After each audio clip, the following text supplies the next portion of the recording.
Hello मेरी प्यारी YouTube family, कैसे हो आप। आशा करती हूँ आप बहुत अच्छे तरीके से होंगे, स्वस्थ होंगे, अपने घर में व्यस्त होंगे, मस्त भी होंगे और अपना स्वास्थ्य जो है वो अच्छी तरीके से रखिए। तो आज का व्लॉग हम स्टार्ट कर रहे हैं अर्ली मॉर्निंग से। तो बस सभी नहा धो के, क्योंकि आज है सोमवार, तो सावन के चौथे सोमवार की आपको बहुत बहुत शुभकामनाएं। और भोले बाबा आपकी जो भी मनोकामना है वो पूरी ज़रूर करिए। बस इसी साधना में, इसी पूजा में हम रहते हैं कि जो हमारी इच्छा है, एक तरीके से कहा जाए पूजा करने का साधन ये नहीं है, मतलब ये नहीं है कि हम जो चाह रहे हैं वो हमें मिल जाए, पर मेन कहा जाए ना, एक मन की संतुष्टि भी बहुत मायने रखती है। और भगवान की कृपा से सभी चीज़ हमारे पास सभी चीज़ उपलब्ध होती है और भगवान की ही देन है। जैसे कर्म होते हैं वैसे ही भगवान हमें लौट कर देते हैं। तो बस अच्छे कर्म करते रहिए। तो आज का ब्लॉग हम इसी उपलक्ष्य में कर रहे हैं कि आज है सावन सोमवार, जो चौथा सोमवार है। तो बहुत बहुत शुभकामनाएं आपको। तो आपने भी सावन सोमवार का व्रत किया होगा। और बस अभी मॉर्निंग हो चुकी है, आज सोमवार भी है, तो आज हेयर वॉश करना बहुत ज़रूरी है, क्योंकि पूरी तरीके से शरीर का शुद्धिकरण करना बहुत ज़रूरी होता है, ऐसा नहीं है। और कभी कभी रहता है ना कि गुरुवार या शनिवार हो जाता है, तो आप एक दिन पहले भी हेयर वॉश कर सकते हैं, क्योंकि लेडीज़ों को गुरुवार और या फिर जैसे गुरुवार हो या सोमवार हो, उसकी बात नहीं कह रही हूँ, मतलब कुछ ऐसी तिथि पड़ जाती है कि हम उसमें हेयर वॉश नहीं कर पाते हैं। तो बस यहाँ मम्मी भी नहा धो ली हैं और कपड़े बाहर सुखाने के लिए जा रही हैं। तब तक मैं मंदिर की साफ़ सफाई, जो डेली साफ़ सफाई होती है, डीप क्लीनिंग नहीं करनी है, जो डेली साफ़ सफाई करनी है वही करने जा रही हूँ। तो यहाँ नीचे का जो भगवान का जो थाली पोज जो होता है ना, वो मैं साफ़ कर लूँगी, क्योंकि उसमें थोड़े से हवन सामग्री, फूल, एक्स्ट्रा जो सामान होते हैं, हवन सामग्री होती है, गिर जाती है हवन करते हुए। तो उसको थोड़ा सा साफ़ करने के बाद, थोड़ा सा मंदिर को साफ़ सुथरा करने के बाद जो भी डस्टिंग निकलती हैं तो वो हम पोछे के ज़रिए निकाल देते हैं। तो मैं यहाँ मंदिर में झाड़ू नहीं लगाती हूँ, सीधे पोछा लगाती हूँ, तो कचरा ज़्यादा होता भी नहीं है पूजा घर में। कहा जाए जब डीप क्लीनिंग होती है ना मंदिर में, तो थोड़ा सा लगता है कि हाँ, थोड़ा सा सामान बिखर गया है। तो यहाँ देखिए हमारा जो डेली का पोछा लगता है तो इतना ज़्यादा कचरा नहीं होता है। तो फाइनली यहाँ मेरा पोछा लग चुका है और फिर आगे पूजा कंटिन्यू हम करेंगे। और इसका पोछा जो है मैं अलग साइड में ही रखती हूँ, या बाहर जो अर्गनी है वहाँ अच्छी तरीके से साफ़ सुथरा करके मतलब रख देते हैं, हम उसको अर्गनी में कर देते हैं कि जिससे सूख जाए। और फिर जो हफ्ते में जो साफ़ सुथरा करना होता है, साबुन से अच्छी तरीके से रगड़ने के बाद उसको हम कर देते हैं। तो फाइनली यहाँ अभी किचन की साफ़ सफाई करते समय किचन की साफ़ सफाई हो गई थी, बर्तन धुल चुके हैं पूजा के, और अचानक इन्होंने बोला कि मुझे नाश्ता बना दो। तो बस थोड़ा पूजा में इधर उधर हो ही जाता है, तो सोचा कि चलो इनके लिए मैं नाश्ता ही बना देती हूँ। तो आज बन रही है गाजर की कढ़ी, जो पापा के लिए बहुत ज़्यादा फेवरेट रहती है।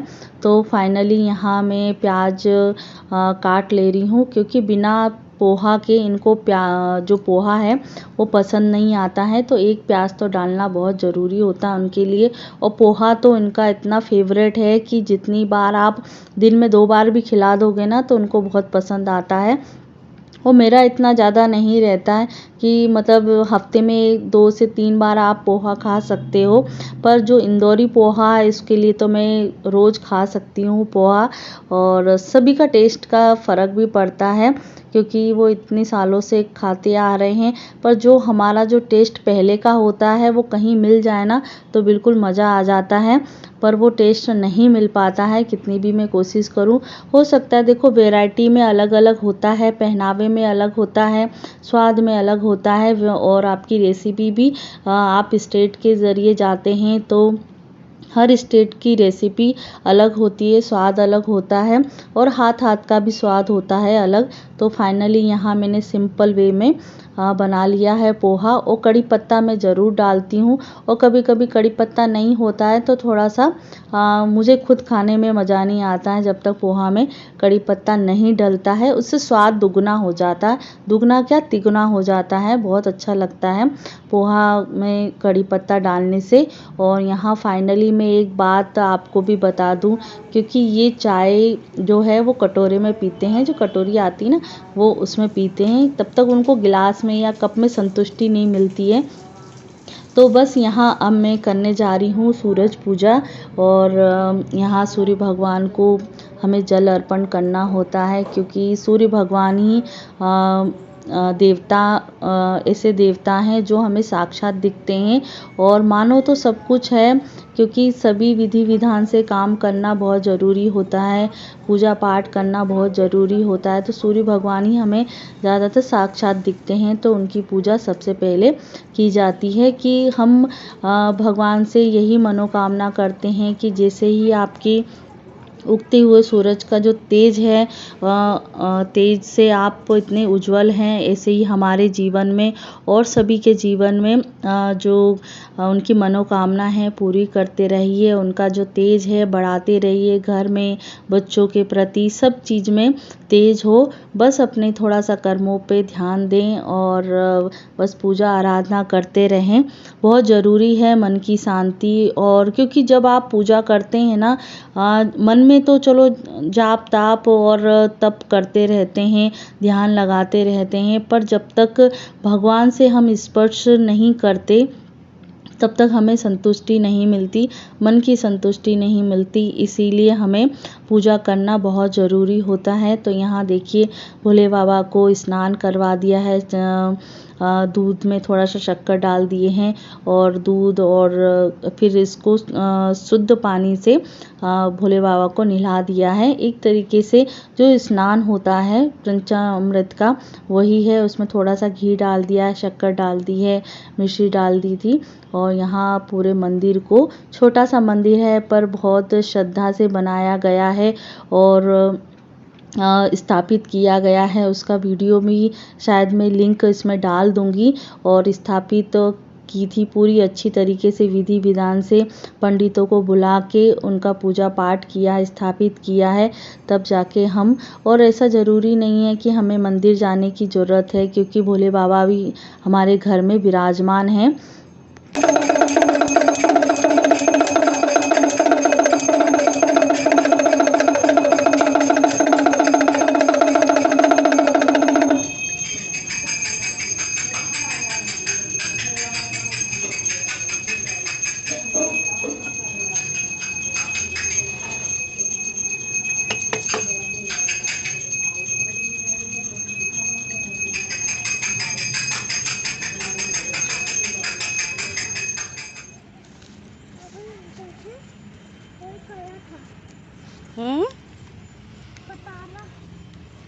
क्या लाला,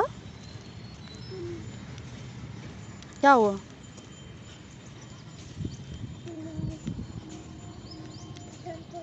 चार पाँच मुझे लाइट चाहिए। और ये देखो और भगवान बोल रहे 4-5 सब्सक्राइब चाहिए।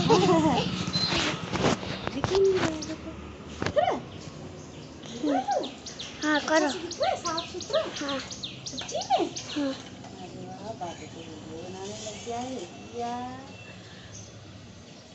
भोलेनाथ को दिखा, भोलेनाथ की छठी तो नाच के। हाँ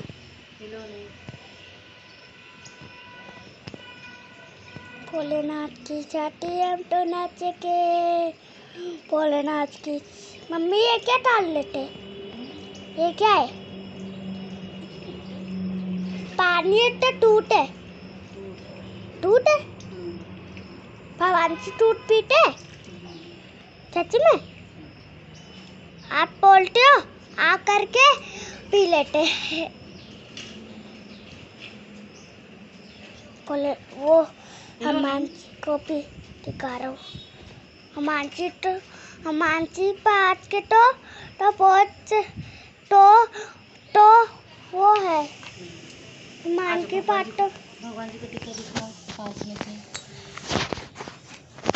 भगवान जी हैप्पी करो। हैप्पी हो। भगवान जी का कितनी अच्छी आके, खरगोश का कितनी अच्छी आके। देखो भूत जैसा लग रहा है आका।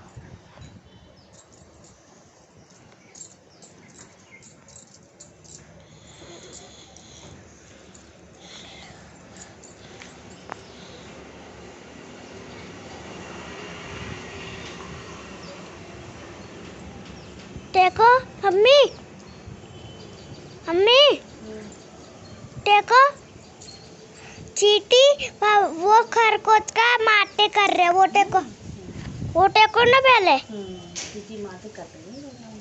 हाँ और 4 पे भी है। और तो फ्रेंड्स, आपने सुनी होंगी देवांश की बातें, जो नंदी बाबा को खरगोश बोलता है। और मतलब उस तरीके से बच्चों का जो मन है वो अलग ही होता है। तो बस आज का व्लॉग हम यहीं एंड करते हैं। तो बस यहाँ कपड़े सुखा देती हूँ, और अच्छा लगता है तो लाइक शेयर कमेंट ज़रूर कीजिएगा। तो अगले वीडियो में मिलते हैं नए वीडियो के साथ में। तब तक अपना ध्यान रखिए, स्वस्थ रहिए, मस्त रहिए।